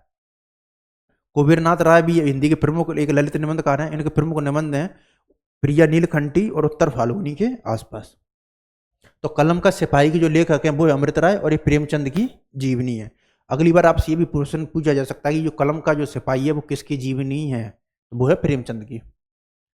फिर है राम कुमार वर्मा का जो नाटक है वो नहीं है। राम कुमार वर्मा वो हिंदी में प्रमुख एक नाटककार और एकांकीकार होने के साथ ही हिंदी साहित्य इतिहास के लेखक भी रहे हैं। और इनके प्रमुख जो नाटक हैं वो हैं एकलव्य है, वो इनका नाटक है। ओ अहिल्या है, वो भी इनका एक प्रमुख नाटक है। उत्तरायण भी नाटक है इनका। इनका जो नाटक नहीं है वो है जौहर, क्योंकि जो जौहर जो नाटक है वो है श्याम नारायण पांडे का। ये जो नाटक है वो है श्याम नारायण पांडे का, जो कि जो रानी जो पद्मिनी है उनके जो जौहर है उस पर ये जो उनकी वीरगति है उस पर ये जो नाटक है वो लिखा गया है, श्याम नारायण पांडे का जौहर। हिंदी साहित्य का जो स्वर्ण युग के नाम से जो जाना जाता है, तो हिंदी साहित्य का जो स्वर्ण युग के नाम से जाना जाता है वो जाना जाता है भक्ति काल। हिंदी साहित्य का जो स्वर्ण काल है वो है भक्ति काल। इसके अलावा जो आधुनिक हिंदी का जो स्वर्ण युग है वो माना जाता है छायावाद को। आधुनिक हिंदी का स्वर्ण युग की जो प्रतिपादित किया जाता है वो किया जाता है छायावाद को। और ये जो भक्ति काल को हिंदी साहित्य का जो स्वर्ण युग है उसकी जो सर्वप्रथम जो संज्ञा देते हैं वो देते हैं जॉर्ज ग्रेसन। सर्वप्रथम जो भक्ति काल को जो स्वर्ण युग जो संबोधित करते हैं वो करते हैं ग्रेसन। ये प्रश्न भी पूछा जा सकता, पूछा गया कई बार कि भक्ति काल को सर्वप्रथम स्वर्ण युग की संज्ञा है वो देते हैं ग्रेसन, और इसका जो समर्थन है वो आचार्य शुक्ल जी भी करते हैं। तो भक्ति काल को प्रथम बार है वो स्वर्ण युग की संज्ञा देते हैं वो देते हैं जॉर्ज ग्रेसन। इसके अलावा जो भक्ति काल का जो काव्य है वो एक जो मानवतावाद है, समाज में जो ऊंच नीच या विषमता है और उसको जो समाप्त करने का कार्य है वो करता है। और भक्ति काल एक तरीके से लोक जागरण या उसका भी काव्य है। इसी कारण जो रामविलास शर्मा जो भक्ति काल को वो लोक जागरण का काव्य है उसकी संज्ञा भी देते हैं। ये जो काव्य है वो समाज में समता, ऊंच नीच को, विभेद को समाप्त करने के साथ ही समाज में जो प्रेम है, भाव है, उसको बढ़ाने का प्रयास भी करता है। और हिंदी साहित्य के लगभग 1000 वर्षों के इतिहास में इतना उर्वर भूमि है वो भक्ति काल ने प्रदान की है कि ये हिंदी साहित्य में एक अलग ही अपना जो योगदान है वो रखता है, हिंदी साहित्य का स्वर्ण युग। इसलिए भक्ति काल को हिंदी साहित्य का जो स्वर्ण युग है उसकी संज्ञा भी दी जाती है। रीतिकाल को है उसकी खास विशेषता यह कि जो सामंतवाद का जो जीवन है उसके काल में आधारित होकर लिखा गया था। इसके कारण इसमें का काव्य है जो रीतिकाल है उसमें दरबारी मानसिकता, जो सामंतवाद है उसका जो मानसिकता वो नजर भी आती है। इसी कारण इसको कई लोग अलंकृत काल उस या श्रृंगार काल है उस नाम से भी संबोधित किया जाता है रीतिकाल को। और आदिकाल है ये हिंदी साहित्य का जो शुरुआती युग है वो है। निम्नलिखित में से कौन सी गोस्वामी तुलसीदास जी की रचना नहीं है? गोस्वामी तुलसीदास है वो हिंदी साहित्य की जो भक्ति काल है उसमें जो राम का भक्ति काव्य धारा उसके प्रमुख महाकवि रहे हैं। और इनकी जो रचना नहीं है वो है सूरसावली, क्योंकि जो सूरसावली जो रचना है वो है सूरदास की। सूरसावली के अलावा जो सूरदास की जो अन्य रचना है वो है, एक है साहित्य लहरी और एक है सूर सागर। तो सूरदास की जो 3 रचना बड़ी महत्वपूर्ण है वो है, एक है सूर सागर, सूरसावली, सूर सागर, सूरसावली और साहित्य लहरी। और जो गीतावली, कवितावली और जो दोहावली, ये जो तीनों की तीनों जो रचनाएं हैं वो है तुलसीदास की। तुलसीदास की जो प्रमुख जो ग्रंथों की जो संख्या है वो मानी जाती है 12। इसमें जो 5 जो ग्रंथ हैं वो उनके बड़े माने जाते हैं, 7 हैं वो छोटे हैं। इन ग्रंथों के अलावा उनकी अन्य महत्वपूर्ण रचना एक वो है विनय पत्रिका, कृष्ण गीतावली, विनय पत्रिका, हनुमान बाहुक और रामलाला न छेव। इनकी अन्य महत्वपूर्ण रचना है तुलसीदास की। मेरे घर से आपका घर 2 किलोमीटर दूर है वाक्य में किस कारक की जो विभक्ति है उसका जो प्रयोग है वो किया गया है। तो इसमें जो कारक की जो विभक्ति है वो है से। तो इसमें जो कर्म कारक है वो नहीं होगा, संप्रदान भी नहीं होगा, संबंध भी नहीं होगा, वो होगा अपादान से।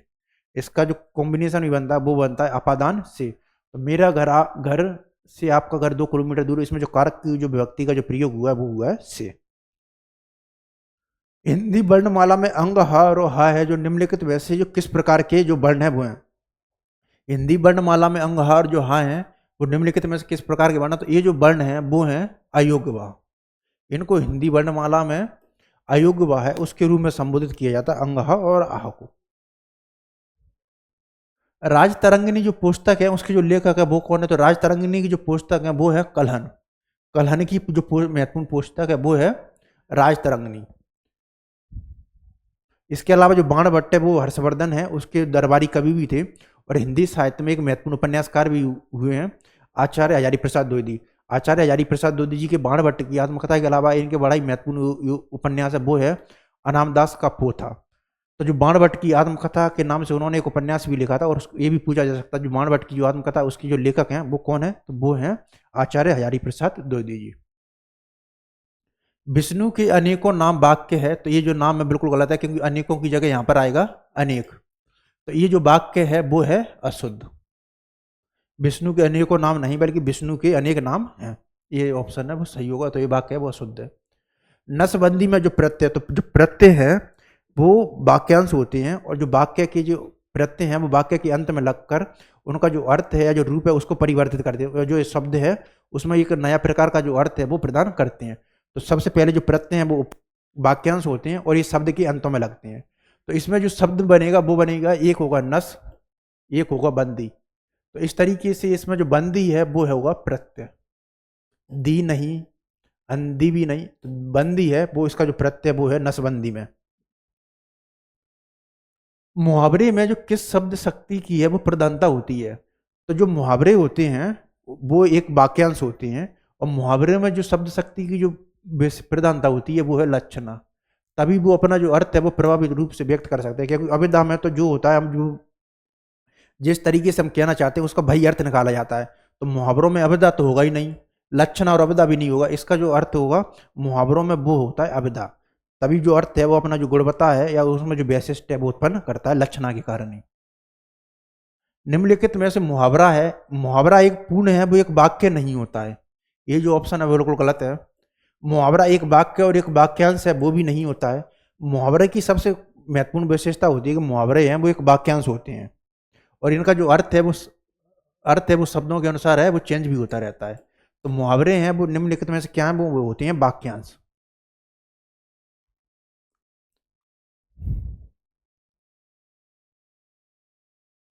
अगला प्रश्न है वाक्य की जो गुण है वो क्या है। तो वाक्य को, जब एक वाक्य है वो तभी संपूर्ण माना जाता है या अपनी वो तभी पूर्ण होता है जब उसमें जो विशेषताएं वो होती हैं। जैसे कि वाक्य के गुण है, एक सबसे पहले तो उसमें आकांक्षा होना चाहिए, ये बिल्कुल सही है।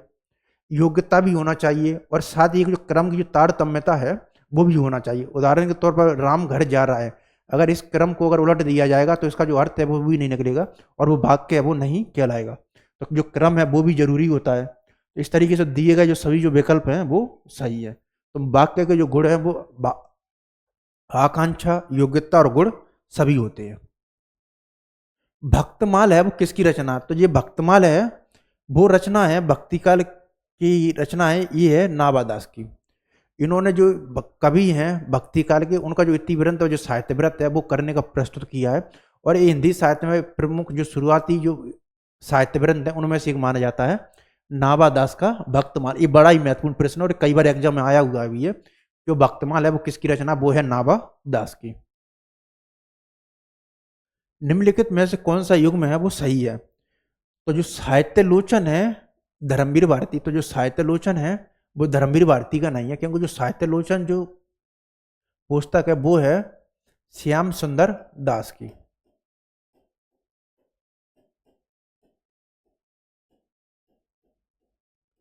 फिर है धर्मवीर भारती, धर्मवीर भारती की जो पुस्तक है वो है ठेले पर हिमालय।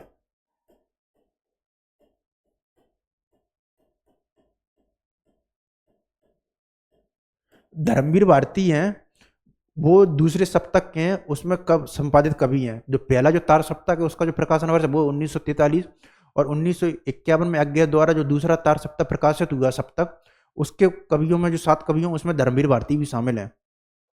धर्मवीर भारती की जो प्रमुख काव्य संग्रह उसमें एक है कनुप्रिया, और एक है कनुप्रिया और है ठंडा लोहा। इनकी दो बड़ी महत्वपूर्ण रचना है, कनुप्रिया और ठंडा लोहा। इनका एक बड़ा ही महत्वपूर्ण नाटक है वो है अंधायुग, जो कि आपको विभिन्न जो परीक्षाएं असिस्टेंट प्रोफेसर हो या नेट हो या वर्ग की जो चयन परीक्षा है उसमें भी लगा हुआ है। तो अंधायुग है वो इनका बड़ा ही महत्वपूर्ण नाटक है। इसके अलावा इनके उपन्यास हैं वो भी बड़े महत्वपूर्ण है। उसमें एक बड़ा महत्वपूर्ण उपन्यास जो आजकल काफी ट्रेंड में भी है वो है गुनाहों का देवता, और सूरज का 7वां घोड़ा है वो इनके प्रमुख उपन्यास है। तो इनका नाटक है अंधेर नगरी, और इनका जो उपन्यास है वो है सूरज का 7वां घोड़ा और गुनाहों का देवता। और ये दूसरों का जो दूसरा सप्तक है उसके कवियों में ये शामिल थे। फिर रस मीमांसा, ये जो है शुक्ल जी का लेख है, ये बिल्कुल सही है, रस मीमांसा। फिर ठेले पर हिमालय, हमसे मैं पहले चर्चा ही कर चुका हूँ, जो ठेले पर हिमालय वो है धर्मवीर भारती का। और विद्या निवास मिश्र है वो हिंदी में एक प्रमुख ललित निबंधकार रहे हैं, ललित निबंधकार। इनका जो बड़ा महत्वपूर्ण ललित निबंध है वो है मेरे राम का मुकुट भीग रहा है। इसके अलावा इनका एक बड़ा ही महत्वपूर्ण अन्य निबंध वो भी है तमाल के झरोखे से, तमाल के झरोखे से। तो तमाल के झरोखे से जो निबंध है वो है विद्या निवास मिश्र का, और ठेले पर हिमालय है वो है धर्मवीर भारती का, और श्याम सुंदर दास है वो है साहित्यलोचन। इस तरीके से जो एग्जामिनर ने उसने ऑप्शनों को आगे पीछे वो कर दिया है। कवि भूषण की है वो रचना नहीं है, तो कवि भूषण है वो हिंदी साहित्य का जो रीतिकाल है उसमें एक रीतिबद्ध, हिंदी में जो रीतिकाल है उसको कई भागों में डिवीजन किया जाता है। उसका जो सामान्यतः डिवीजन है, एक है रीतिबद्ध कवि काव्य, एक है रीति सिद्ध काव्य, एक है रीति मुक्त काव्य, और एक है रीति इतर। रीति इतर में वीर, नीति है और भक्ति है इत्यादि को शामिल किया जाता है। तो जो भूषण है वो रीतिबद्ध और रीति मुक्त दोनों में शामिल है। रीतिबद्ध और रीति मुक्त काव्य ये दोनों में शामिल। रीति मुक्त में एक किस्म है जो वीर काव्य परंपरा है उसमें ये शामिल है। भूषण की जो प्रमुख रचना है उसमें एक सेवा बावनी इनकी रचना है, ये ऑप्शन बिल्कुल सही है। छत्रसाल दशक है वो भी सही है ये। इसके अलावा जो भूषण है वो कुछ समय तक जो राजा छत्रसाल है उसके दरबारी कवि भी रहे थे। शिवराज भूषण है ये भी इनकी रचना है। और इस शिवराज भूषण के बारे में एक महत्वपूर्ण विशेषता यह कि ये अलंकार शास्त्र का ग्रंथ है, शिवराज भूषण। तो ये जो है अलंकार शास्त्र का ग्रंथ है। तो कवि भूषण की रचना सेवा बावनी, छत्रसाल दशक और शिवराज भूषण ये तीनों हैं। और जो पद्मावरण जो रचना है वो है गंगा लहरी, जो रचना है वो है पद्माकर की, पद्माकर। शिवराज भूषण के बारे में इंटरेस्टिंग बात यह है कि आचार्य रामचंद्र शुक्ल का जो हिंदी साहित्य का इतिहास है उसमें वो भूषण को हिंदू जाति की जो प्रतिनिधि कवि हैं उसके रूप में संबोधित करते हैं, हिंदू जाति के प्रतिनिधि कवि। आपसे ये क्वेश्चन पूछा भी जा सकता है कि हिंदू जाति के प्रतिनिधि कवि के रूप में शुक्ल जी ने किसको प्रतिपादित किया है, तो वो है कवि भूषण। और इनको जो भूषण की जो उपाधि है वो चित्रकूट के सोलंकी राजा रुद्र ने दी थी। चित्रकूट के सोलंकी राजा रुद्र ने।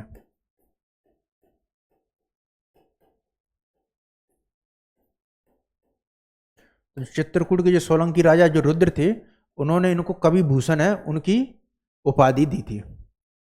और हिंदू जाति के प्रतिनिधि कवि हैं उसके रूप में जो संबोधित करते हैं वो करते हैं शुक्ल जी। इसके अलावा इनका जो काव्य है वो रीतिकाल के काव्य या जो मध्यकाल है उसमें जो वीर भक्ति और देशभक्ति पूर्ण वाक्य हैं उनके लिए काफी जाना जाता है। तो जो पद्माकर गंगा लहरी है वो पद्माकर की रचना है। और पद्माकर ने वीर और श्रृंगार परक दोनों प्रकार की रचना लिखी है, वीर और श्रृंगार दोनों। और इसके अलावा ये रीतिकाल के अंतिम प्रसिद्ध कवि हैं पद्माकर।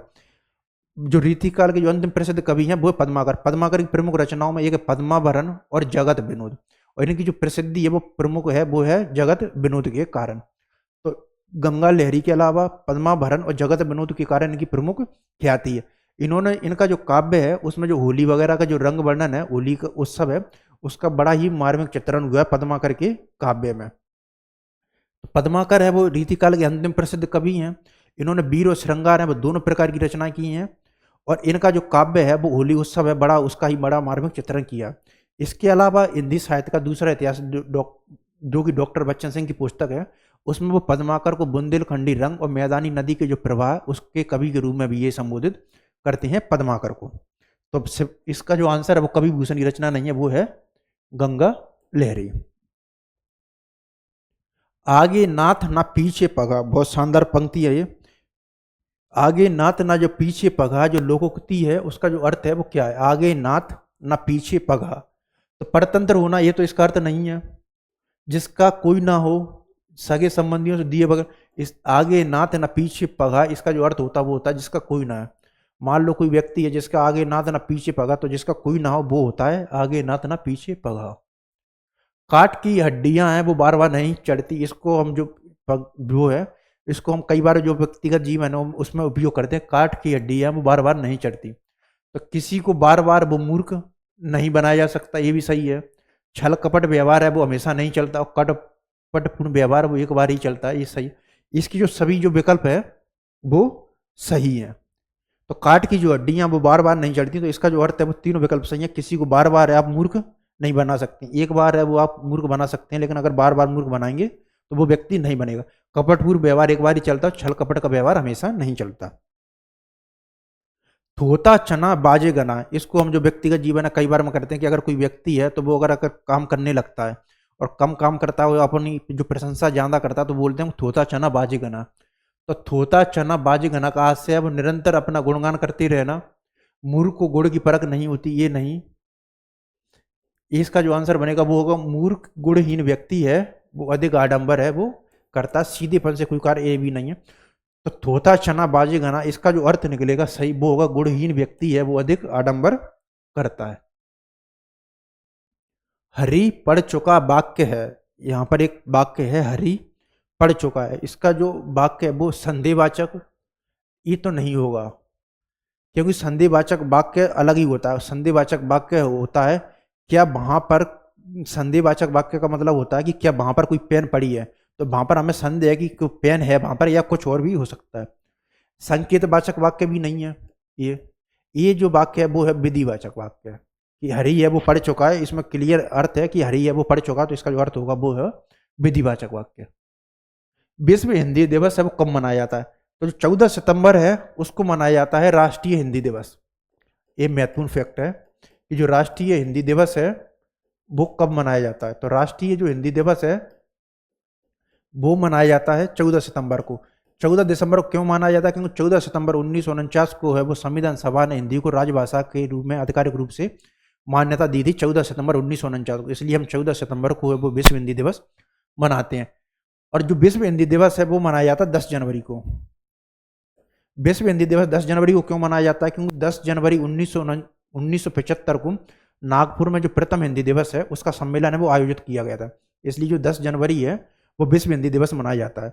अब सवाल उठता है कि विश्व हिंदी दिवस क्यों मनाया जाता है? तो जो विश्व हिंदी दिवस मनाने का प्रमुख कारण है, एक हिंदी भाषा का जो प्रचार प्रसार है वो बढ़े, साथ ही हिंदी भाषा के प्रति जो लोगों में जो जागरूकता है उसका भी विकास हो, और साथ ही हिंदी को जो एक अंतर्राष्ट्रीय भाषा या ग्लोबल लैंग्वेज है उसके रूप में भी मान्यता प्रदान करे। इसके लिए विश्व हिंदी दिवस मनाया जाता है 10 जनवरी को। और क्यों मनाया जाता है? क्योंकि 10 जनवरी 1975 को जो प्रथम विश्व हिंदी सम्मेलन वो नागपुर में आयोजित किया गया था, और इसकी जो शुरुआत है वो की थी 2006 में। इसका जो शुरुआत है जो प्रारंभ है वो किया गया था 2006 में हमारे स्वर्गीय पीएम डॉक्टर मनमोहन सिंह द्वारा। तो विश्व हिंदी दिवस की जो शुरू, इसमें पूछा कि विश्व हिंदी दिवस कब मनाया जाता है, तो वो है 10 जनवरी। और विश्व हिंदी की दिवस की जो शुरुआत है वो कब से है? तो वो है 2006 से। क्यों? क्योंकि 10 जनवरी 1975 को नागपुर में प्रथम विश्व हिंदी सम्मेलन का आयोजन किया गया था। 14 सितंबर है वो है राष्ट्रीय हिंदी दिवस। प्रेम सागर के रचनाकार हैं सदल मिश्र, सदा सुखलाल और लल्लूलाल। ये जो तीनों के तीनों जो लेखक हैं वो हिंदी जो खड़ी बोली है उसका जो शुरुआती जो गद्य लेखन का जो कार्य जो चल रहा था उसके कवि हैं, उनमें ये बड़ी महत्वपूर्ण है। तो सदल मिश्र की जो एक बड़ी रचना प्रसिद्ध है सदल मिश्र की वो है नासी केतोपाख्यान। ये जो आरंभ की जो खड़ी बोली जो गद्य की रचनाएं हैं उनमें इनके बड़ा ही महत्वपूर्ण पुस्तक है, वो है सदल मिश्र की नासी केतोपाख्यान।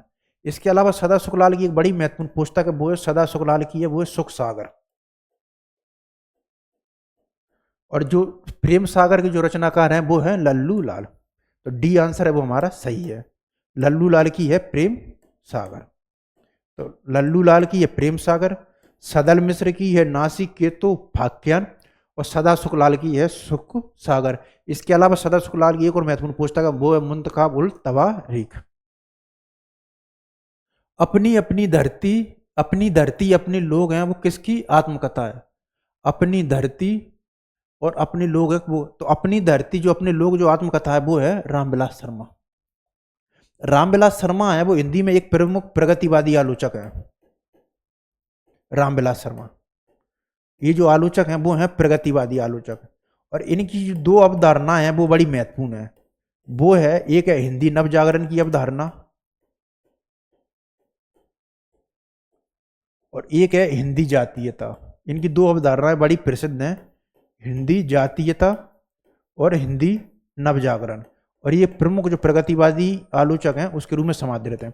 इसके अलावा जो रामविलास शर्मा हैं, जो आज्ञा द्वारा प्रथम जो तार सप्तक का प्रकाशन किया गया था 1943 में, उसके संकलन में भी शामिल थे। 1943 में प्रथम तार सप्तक के भी ये कवि थे,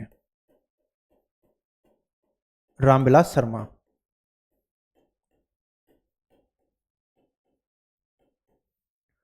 तो अपने धरती अपने लोग किसकी आत्मकथा? तो वो है रामविलास शर्मा की। रामविलास शर्मा एक प्रमुख प्रगतिवादी आलोचक हैं, और आज्ञा द्वारा 1943 में जो तार सप्तक का प्रकाशन किया गया था उनके 7 कवियों में एक रामविलास शर्मा भी शामिल थे। इनकी दो अवधारणा बड़ी महत्वपूर्ण है, वो है एक हिंदी जातीयता और हिंदी नवजागरण की अवधारणा। रामविलास शर्मा ने निराला पर बड़ा ही शानदार काम किया था, और निराला पर एक पुस्तक भी लिखी थी उन्होंने, निराला की साहित्य साधना, जो कि निराला की एक जीवनी जो कि 3 भागों में प्रकाशित है। निराला की साहित्य साधना बड़ी महत्वपूर्ण पुस्तक है, रामविलास शर्मा द्वारा लिखी गई। इसके अलावा इन्होंने निराला की जो पुस्तक है राग बिराग, उसमें जो उनकी जो विभिन्न कविताएं हैं उनका संकलन है, संपादन का जो कार्य है वो भी किया था। इनके अलावा इनकी अन्य महत्वपूर्ण पुस्तक है, वो एक है महावीर प्रसाद द्विवेदी जी नवजागरण, प्रेमचंद और उनका साहित्य और आस्था और सौंदर्य। फिर है वृंदावन लाल वर्मा, ये हिंदी में प्रमुख जो ऐतिहासिक उपन्यासकार हैं, उनके रूप में ख्याति इनको प्राप्त है, और इनको जो बुंदेलखंड का जो चंद्रवरदाई है उसके रूप में भी संबोधित किया जाता है। शिवमंगल सिंह सुमन ये प्रमुख कवि हैं, और जो शिवमंगल सिंह सुमन है इनका जो काव्य का जो प्रमुख जो स्रोत है या जो केंद्र है वो है मानवतावाद। शिवमंगल सिंह सुमन का बात, इन्होंने इनका जो काव्य है वो काफी विविधताओं से समृद्ध है। शिवमंगल सिंह सुमन का इन्होंने जो ओज या उद्बोधन परक कविताएं भी लिखी हैं जो कि लोगों को मोटिवेट करती हैं। इन्होंने श्रृंगार परक कविताएं भी लिखी हैं, इन्होंने मजदूरों पर भी कविताएं लिखी हैं, और साथ ही स्त्रियों की जो जीवन गाथा है उस पर भी कविताएं लिखी हैं। इस तरीके से जो मानवतावाद के जो समर्थक है इनकी कविताओं में वो नजर आता है। इनकी जो प्रमुख काव्य संग्रह उसमें एक हिलोल, जीवन के गान, पर आंखें नहीं भरी, माटी की मूर्तें, वो इनके प्रमुख काव्य है। हिलोल, जीवन के गान, पर आंखें नहीं भरी और माटी की मूर्तें। और माटी की मूर्तों के लिए इनको साहित्य अकादमी पुरस्कार है उससे भी संबोधित किया गया था। ये याद रखने वाली बात है कि माटी की मूर्तें नहीं, वो है मिट्टी की बारात। माटी की मूर्तें तो रामवृक्ष बेनीपुरी का है, मिट्टी की बारात। तो जो मिट्टी की जो बारात है उसके लिए इनको साहित्य अकादमी पुरस्कार है उससे भी सम्मानित किया गया था शिवमंगल सिंह सुमन को। तो हिलोल, जीवन के गान, पर आंखें नहीं भरी और मिट्टी की बारात है वो इनकी प्रमुख रचनाएं हैं, और इनके लिए इनको साहित्य अकादमी पुरस्कार से सम्मानित किया गया था। एक तरफ तो वो पथ ना भूल जाना पथिक कहीं, जीवन के यौवन उपवन में, ये लिखते हैं, तो दूसरी तरफ वो प्रेम परक कविताएं भी लिखते हैं कि कितनी बार तुम्हें देखा पर आंखें नहीं भरी। इस तरीके से इनका जो काव्य है वो विविधताओं से पूर्ण है। तो अपनी धरती अपने लोग आत्मकथा वो है रामविलास शर्मा की। आधुनिक जो मीरा है उसकी जो संज्ञा वो किसको दी गई है? तो जो सुभद्रा कुमारी चौहान है, जो उत्तर छायावाद युग है, उसका दो भागों में डिवीजन किया जाता है, राष्ट्रीय सांस्कृतिक काव्य धारा, प्रेम और भक्ति, प्रेम और मस्ती का काव्य। तो ये जो सुभद्रा कुमारी चौहान है वो राष्ट्रीय सांस्कृतिक काव्य धारा में शामिल है, और इनकी दो काव्य ही संग्रह हैं, वो है मुकुल और त्रिधारा। मुकुल और त्रिधारा है वो इनकी काव्य संग्रह है। इसके अलावा इनकी अगर कहानी संग्रह की बात करें तो वो है बिखरे मोती, उन्मादिनी और सीधे साधे चित्र। इनकी दो बड़ी महत्वपूर्ण रचनाएं हैं, वो है झांसी की रानी और बलिया वाला बाग में बसंत। झांसी की रानी और बलिया वाला बाग में बसंत। महादेवी वर्मा है वो आधुनिक युग की जो मीरा है उसके रूप में संबोधित है, आधुनिक मीरा।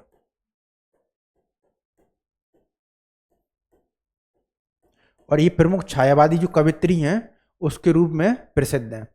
इनके अलावा इन्होंने गद्य क्षेत्र में भी बड़ी महत्वपूर्ण रचनाएं लिखी हैं। उसमें एक पथ के साथी है, उसमें एक पथ के साथी, स्मृति की रेखाएं हैं, वो बड़ी इनकी महत्वपूर्ण रचनाएं, पथ के साथी और स्मृति की रेखाएं। इनका जो काव्य संग्रह वो है रश्मि, नीरजा। इनके जो प्रमुख काव्य संग्रह है वो है यामा, रश्मि, नीरजा, निहार, सांध्य गीत और दीपशिखा। रश्मि, नीरजा, निहार, सांध्य गीत और दीपशिखा। पथ के साथी और स्मृति रेखा इनकी जो प्रमुख गद्य है वो प्रसिद्ध है। इसके अलावा ये हिंदी साहित्य में जो रेखा चित्र संस्मरण है दोनों लिखने के प्रसिद्ध हैं। तो हिंदी में जो महत्वपूर्ण जो संस्मरण जो लिखे हैं वो महादेवी वर्मा ने ही लिखे हैं, और इसके साथ में ये आधुनिक युग की मीरा भी हैं। निम्नलिखित में से विद्यापति की रचना नहीं है, तो कीर्तिलता है वो विद्यापति की रचना है। कीर्तिपता ये भी है, पुरुष परीक्षा ये उनकी जो संस्कृत भाषा उसमें लिखी गई है। कीर्ति विजय है वो इनकी रचना नहीं है। तो जो विद्यापति हैं वो अकेले ऐसे कवि हैं जो हिंदी साहित्य में भी शामिल हैं, संस्कृत में भी शामिल हैं और मैथिली साहित्य में भी है। इस तरीके से जो विद्यापति का जो अध्ययन है वो तीन भाषाओं के लोग साहित्य के अध्ययन करते हैं, वो है हिंदी भाषी, संस्कृत और मैथिली। और डॉक्टर बच्चन सिंह है वो इनको हिंदी जातीय और अपरूप के कवि हैं उसके रूप में संबोधित करते हैं। इनकी जो रचना है वो कई बार बहुत काफी विवादपूर्ण रही हैं कि इनकी जो रचना है वो श्रृंगार परक है कि भक्ति परक है। तो अच्छा, इसी पर जो व्यंग्य करते हुए या क्रोधित होते हुए आचार्य रामचंद्र शुक्ल कहते हैं कि आध्यात्मिक रंग के चश्मे हैं वो आजकल काफी सस्ते हो गए हैं। तो ये बड़ा प्रसिद्ध कथन है आचार्य रामचंद्र शुक्ल का कि आध्यात्मिक रंग के चश्मे हैं वो आजकल काफी सस्ते हो गए हैं। और ये जो कथन उन्होंने किया है वो है विद्यापति पर। आध्यात्मिक रंग के आजकल बहुत चश्मे बहुत कुछ सस्ते हो गए हैं। इसके अलावा ये हिंदी के पहले कवि हैं जिन्होंने अभिभट्ट भाषा में रचना की है। अभिभट्ट भाषा में ये रचना करने वाले हिंदी के पहले कवियों में से शामिल है, और एक खुली रूप से स्वीकार करते हैं कि मैंने अभिभट्ट भाषा में जो रचना है वो की है। तो ये हिंदी, संस्कृत और मैथिली ये तीनों में शामिल हैं। आध्यात्मिक रंग के चश्मे बहुत सस्ते हो गए, ये शुक्ल जी ने इन पर बात कही थी विद्यापति पर। और डॉक्टर बच्चन सिंह इनको हिंदी जातीय और अपरूप के कवि के रूप में संबोधित करते हैं, और ये अभिभट्ट के कवि के रूप में खुद को स्वीकारते भी हैं। और ये आदिकाल के जो कवि हैं उसके रूप में समाधि आदिकाल में जो लौकिक साहित्य है उसमें इनको शामिल किया जाता है। शब्दानुशासन के जो रचनाकार हैं वो हैं महावीर। शब्दानुशासन है उसके जो रचनाकार हैं वो हैं आचार्य हेमचंद्र। ये आदिकाल के एक प्रमुख कवि और व्याकरण है आदिकाल के।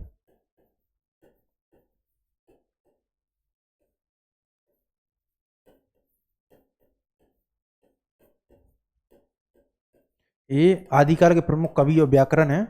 इसके साथ ही इनको अपभ्रंश का जो पाणिनि है उसके रूप में संबोधित भी किया जाता है, अपभ्रंश के पाणिनि। तो जो हेमचंद्र हैं उन्होंने शब्दानुशासन पुस्तक लिखने के साथ ही आदिकाल के कवि और व्याकरण है, और इन्होंने अपभ्रंश के पाणिनि है उसके रूप में भी संबोधित किया जाता है। रामचंद्र शुक्ल तो हिंदी के प्रमुख आलोचक और निबंधकार रहे हैं। एक कामता प्रसाद गुरु हैं, ये प्रमुख हिंदी के व्याकरण है, और इनको कामता प्रसाद गुरु को हिंदी व्याकरण के पाणिनि के रूप में संबोधित किया जाता है, कामता प्रसाद गुरु को। और इनकी एक बड़ी महत्वपूर्ण पुस्तक भी है कामता प्रसाद गुरु को हिंदी व्याकरण के पाणिनि के साथ ही इनके जो प्रमुख एक पुस्तक भी है वो है हिंदी व्याकरण। इनकी एक बड़ी महत्वपूर्ण पुस्तक भी है हिंदी व्याकरण। तो कामता प्रसाद गुरु है वो हिंदी के प्रमुख व्याकरण और पाणिनि के रूप में संबोधित किया जाता है। महावीर प्रसाद द्विवेदी जी है, वो इन्होंने सरस्वती पत्रिका का संपादन का कार्य भी किया था। महावीर प्रसाद द्विवेदी जी ने, महावीर प्रसाद द्विवेदी जी हैं, उन्होंने सरस्वती पत्रिका का जो संपादन का कार्य है वो 1903 से लेकर 1920 तक किया था। इसके अलावा जो द्विवेदी युग का जो नामकरण है वो आचार्य महावीर प्रसाद द्विवेदी जी हैं, उन्हीं के नाम पर किया गया। आचार्य शुक्ल जी इनको प्रशंसा में लगते हैं कि भाषा और जो शब्द है, जो व्याकरण का जो रूप है, उसको स्थायित्व लाने में महावीर प्रसाद द्विवेदी जी का वो है अद्वितीय योगदान है। तो शब्दानुशासन के लिए जो लेखक है वो है आचार्य हेमचंद्र। संशय की एक रात, तो जो संशय की जो एक रात है उसके जो रचनाकार हैं वो हैं नरेश मेहता।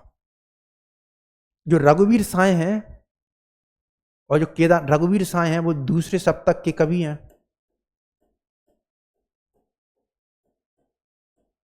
और केदारनाथ सिंह हैं वो हैं तीसरे सप्तक के कवि।